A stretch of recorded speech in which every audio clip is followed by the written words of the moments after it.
Assalamualaikum warahmatullahi wabarakatuh.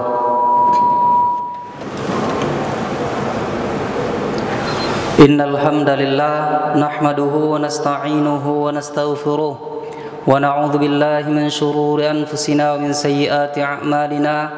May yahdihillahu fala mudilla lahu wa may yudlil fala hadiya lahu. Asyhadu an la ilaha illallah syahadatan tunjina min adzabin alim wa tudkhiluna ila daril khulud.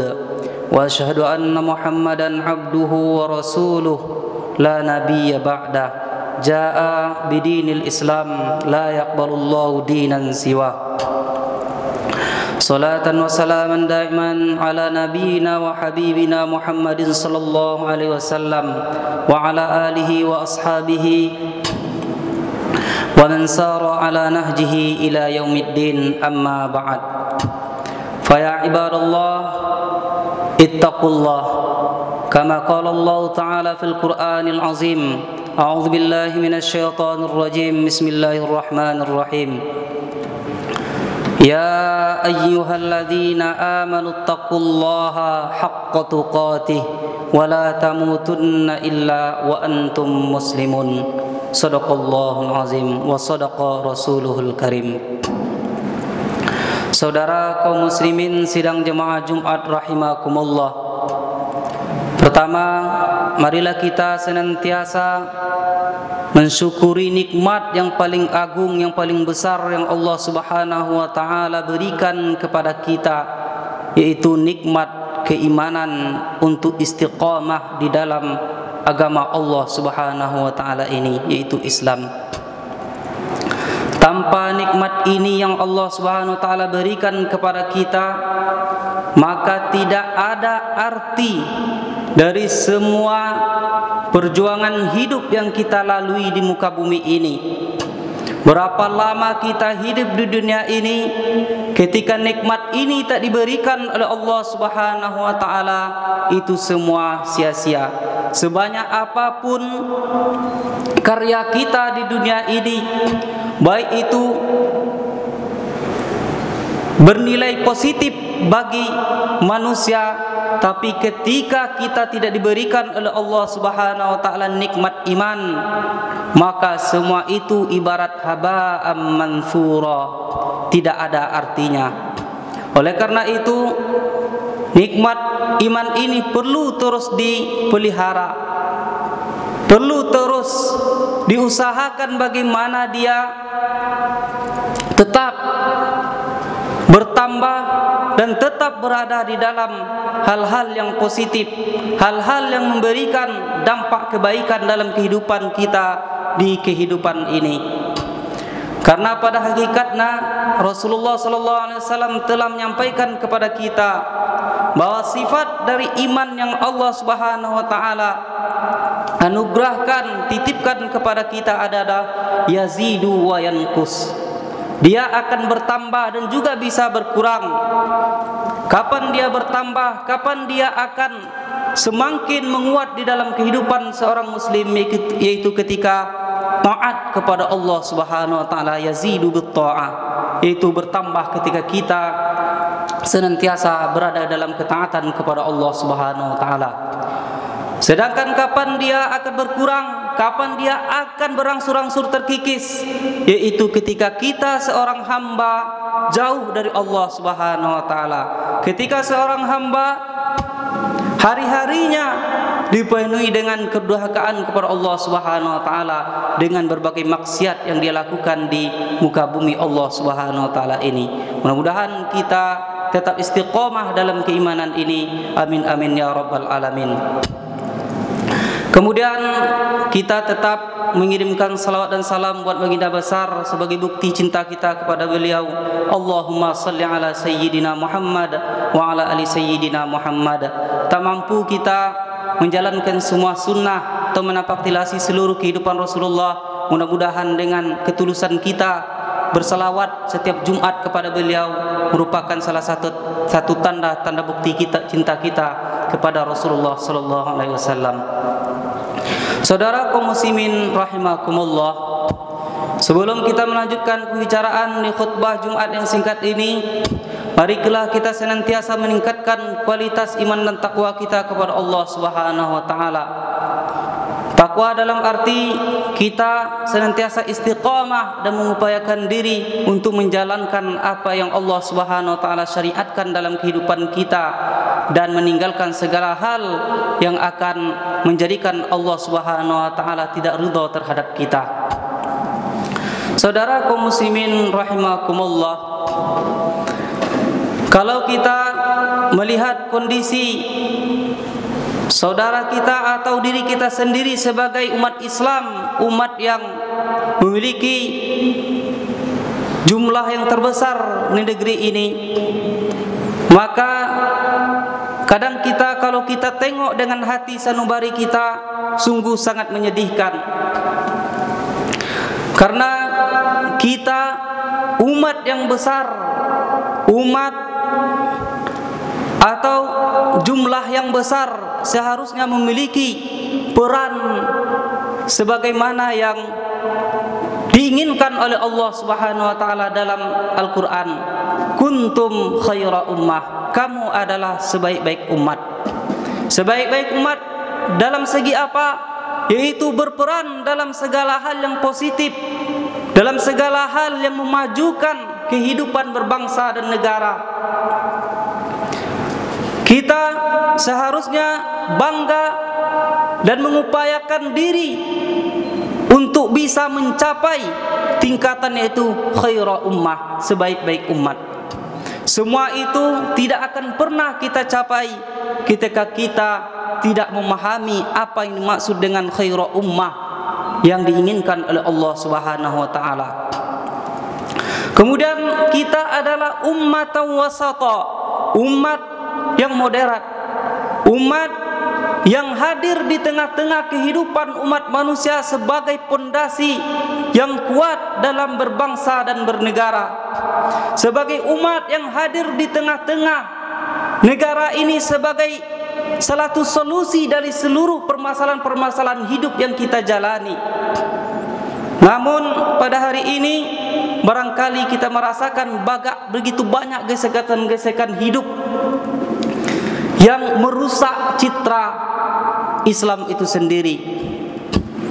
Saudaraku muslimin rahimakumullah, kalau kita menengok sejarah perjalanan umat Islam mulai dari masa Rasulullah sallallahu alaihi wasallam sampai runtuhnya Turki Utsmani, maka kita melihat betapa umat Islam memiliki nilai yang sangat tinggi ketika itu, di mana mereka hadir, betul-betul hadir sebagai kuntum khaira ummah. Mereka menjadi contoh terbaik di dalam kehidupan ini, baik dari seluruh bidang kehidupan yang kita ketahui di dunia ini. Di bidang ilmu pengetahuan, bagaimana umat Islam pada masa dahulu mereka menjadi perintis dan hari ini menjadi peradaban pengetahuan, menjadi pondasi munculnya teknologi-teknologi yang kita rasakan yang memudahkan kehidupan kita hari ini. Namun semua itu, sejarah itu tertutup karena kita tidak mau menengok lembaran-lembaran sejarah emas yang telah ditintakan oleh generasi terbaik kita dahulu. Saudara kaum muslimin rahimakumullah, hari ini kita merasakan rasa adu domba dalam kehidupan kita. Kita seolah-olah tak berdaya melihat kondisi kita yang sangat membutuhkan solusi agar menjadi generasi yang kuat, yang hadir menjadi rahmatan lil alamin. Saudara kaum muslimin rahimakumullah, jika kita tidak mengupayakan diri secara individu, secara bermasyarakat atau bernegara untuk mencari solusi dari nilai-nilai kuntum khaira ummah atau ummatan wasata ini, maka mustahil kita akan menjadi pondasi yang kuat dalam kehidupan kita di negara ini. Kita jumlah yang banyak tetapi kita begitu lemah dalam menerapkan kehidupan yang kita inginkan. Saudara kaum muslimin rahimakumullah, ada 3 hal yang akan menjadikan umat Islam, kaum muslimin akan mendapatkan kekuatan seperti dahulu lagi. 3 hal ini perlu menjadi renungan kita, menjadi usaha kita, bagi kita yang betul-betul ingin memperhatikan kehidupan kita ini, bagi kita yang memiliki tujuan di dalam hidup ini. Bagi orang-orang yang tidak memiliki tujuan, mereka tidak akan memperhatikan hal-hal ini. Oleh karena itu perlu kita tetapkan tujuan hidup kita untuk apa, kemudian pilih bersama siapa kita akan memperjuangkan tujuan hidup ini. Ada 3 hal yang akan mengembalikan kekuatan dan izzah umat Islam di tengah-tengah kehidupan saat ini. Yang pertama, kata Dr. Yusuf Al-Qaradawi, adalah al-imtisaku bi syar'illah. Umat Islam mesti berpegang teguh kepada syariat Islam itu sendiri. Umat Islam tak hanya mengupayakan diri atau tidak hanya berbangga diri bahwa saya adalah seorang muslim, tapi dia harus tahu hakikat bahwa dirinya adalah seorang muslim, apa yang menjadi kewajibannya, apa yang menjadi tujuan hidupnya, dan apa yang menjadi usahanya untuk menjadi betul-betul diakui oleh Allah Subhanahu wa taala sebagai seorang muslim.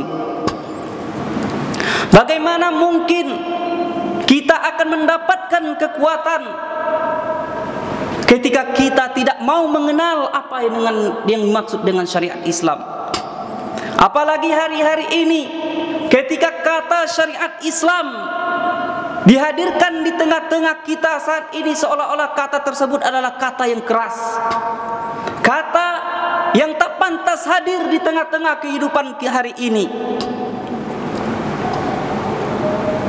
Hal ini barangkali disebabkan oleh apa? Mungkin barangkali kita tak mau kenal dengan apa yang dimaksud dengan syariat. Bagaimana mungkin kita akan menerapkan syariat Allah, syariat Islam? Bagaimana mungkin kita berpegang teguh kepada syariat Islam ketika kita tak paham yang dimaksud dengan syariat? Apalagi kita hanya mendengar kata-kata syariat yang barangkali dipoles begitu keras tampaknya dari orang-orang yang tidak bertanggung jawab tentang kata syariat Islam ini. Saudara kaum muslimin rahimakumullah, banyak upaya yang harus kita lakukan bagaimana syariat ini betul-betul menjadi usaha pertama kita dalam mendapatkan kekuatan kita kembali. Ketika umat Islam masih tak mau tahu tentang syariat Allah, demi Allah takkan pernah datang kekuatan kepada kaum muslimin.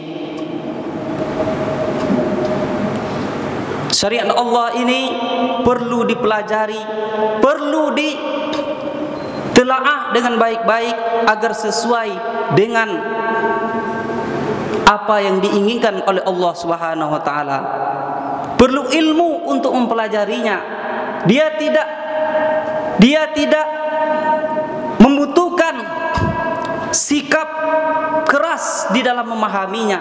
Dia juga tidak membutuhkan sikap terlalu melepas-lepas di dalam memahaminya. Dia perlu dengan ilmu, dengan kaidah-kaidah yang tepat yang telah digariskan oleh para ulama-ulama kita yang hebat. Makanya umat Islam untuk memahami syariat ini perlu duduk dengan ulama-ulama kita yang betul-betul mereka ahli di bidangnya. Tidak kita dapatkan dari situs-situs internet atau hal-hal lain yang tidak bertanggung jawab. Kita perlu kembali kepada ulama yang betul-betul mengkaji dengan baik apa yang dimaksud dengan syariat ini. Saudara kaum muslimin rahimakumullah, ketahuilah bahwa ketika syariat Islam ini diterapkan oleh individu umat Islam, diterapkan oleh masyarakat Islam, Demi Allah, tidak akan pernah menzolimi saudara-saudara kita yang lain. Kita Islam menjadi seorang muslim tidak hanya sebagai nama saja, tapi kita dituntut untuk tahu apa sebenar arti Islam dan apa kewajiban kita di dalam Islam itu sendiri. Yang kedua, kata Dr. Yusuf Al-Qaradawi adalah ittiba'u sunanillah. Kita mesti untuk mendapatkan kekuatan umat Islam mesti mengikuti sunnatullah. Ilmu sebab musabab. Kenapa kita hari ini tertinggal dari segi teknologi, dari segi ilmu pengetahuan, dari ilmu kesehatan? Umat Islam hari ini hanya jadi bangsa konsumtif. Ini disebabkan karena mereka tak memperhatikan ittiba'u sunanillah. Setinggi apapun pengetahuan kita tentang Islam, ketika kita tidak mengupayakan diri untuk mengikuti sunatillah ini, demi Allah takkan pernah kita akan mendapatkan kemajuan. Ahli di bidang teknologi takkan pernah kita capai hanya dengan duduk-duduk membaca Al-Quran di masjid ini. Dia butuh usaha kita untuk menggali pondasi-pondasi teknologi, ilmu pengetahuan yang lainnya. Karena Islam tak hanya sebatas ibadah, tapi seluruh hal-hal yang berhubungan dengan kemajuan kehidupan ini yang berbentuk positif itu adalah ibadah. Saudara kaum muslimin rahimakumullah, ketika kita tidak mengikuti sunnatullah ini, tidak mengupayakan diri untuk cerdas terus dari bidang ekonomi, di bidang politik, kepemimpinan dan lain-lainnya, kita tidak akan pernah mencapai kemajuan dan mendapatkan kekuatan di dalam kehidupan kita ini. Yang terakhir adalah at-ta'awun 'alal khair. Kita mesti saling tolong menolong dalam kebaikan. Jangan kita berbangga dengan kelompok-kelompok yang kita dekati pada hari ini. Yang NU bangga dengan NU-nya, yang Muhammadiyah bangga dengan Muhammadiyahnya, yang ini bangga dengan itu, yang itu bangga dengan pribadinya. Jika semua itu kita kedepankan tanpa melihat dari hal yang substansi di dalam semua itu, yaitu at-ta'awun 'alal khair, demi Allah tidak akan pernah kita mendapatkan kekuatan. Tidak masalah umat Islam dengan berbagai organisasi yang diikuti, tapi semua itu harus bermuara kepada at-ta'awun 'alal khair, saling tolong menolong di dalam kebaikan. Inilah yang juga hilang di tengah-tengah kaum muslimin hari ini, sehingga prinsip-prinsip hidup yang seharusnya hadir dalam kehidupan kita sulit kita terapkan, sulit kita hindari. Saudara kaum muslimin rahimakumullah, jika kita betul-betul kehadiran kita di dalam seluruh kelompok-kelompok organisasi atau apa yang kita ikuti, jika itu kita inginkan adalah untuk hal yang substansi, yang prioritas itu ingin at-ta'awun 'alal khair, baik itu di partai politik dan lainnya, kehadiran kita inginkan adalah untuk at-ta'awun 'alal khair, demi Allah pasti kekuatan umat Islam akan kembali. Pasti kita akan mudah dalam menjalankan peraturan Allah Subhanahu wa taala dalam kehidupan kita ini. Saudara kaum muslimin rahimakumullah, semua yang kita bicarakan ini tidak mudah untuk dilaksanakan. Tentu perlu usaha dan upaya kita yang terus menerus. Tidak akan hadir secara instan apa yang kita cita-citakan. Butuh perjuangan, butuh kesabaran dan istiqomah dalam menjalankannya. Tapi ingat bahwa ketika kita tidak mendapatkan kesuksesan dalam itu semua, ingatlah bahwa jika itu bernilai ketaatan kepada Allah, pasti itu akan mendapatkan pahala dari Allah Subhanahu wa taala. Saudara kaum muslimin rahimakumullah, mudah-mudahan kita istiqomah di dalam kehidupan ini dalam petunjuk ajaran Allah Subhanahu wa taala. Barakallahu li wa lakum fil Qur'anil azim wa nafa'ani wa iyyakum bima fihi minal ayati wadh-dhikril hakim wa taqabbalallahu minni wa minkum tilawatahu innahu huwal ghafurur rahim.